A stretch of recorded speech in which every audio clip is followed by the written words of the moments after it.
Har bir dasturxonni bezaydigan shirinlik tayyorlaymiz. Eng muhimi duxovkasiz, umlarsiz pishiramiz.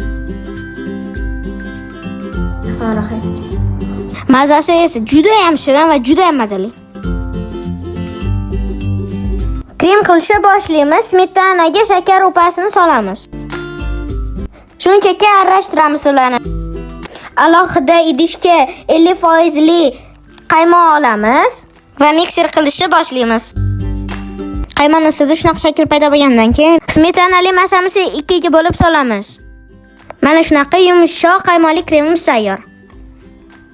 Idishga sutga botirib pechenyelarni qo'yishni boshlaymiz. Men shokoladli pechenye tanladim. Kremimizni solishni boshlaymiz. 3 ga bo'lib bitta-bittalab solamiz.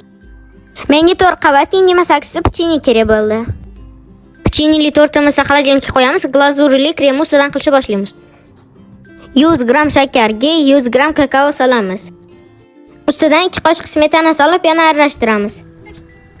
Gazga qo'yib sekin past olovda aralashtiramiz.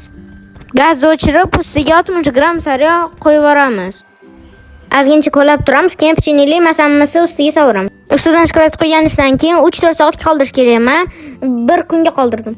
Ustini istagancha bezatish mumkin. Men malina bilan bezatdim. Bismillahirrohmanirrohim. Mana shohona pishirig'imiz tayyor. Albatta taylab qo'ying, hammaga yoqimli ishtaha.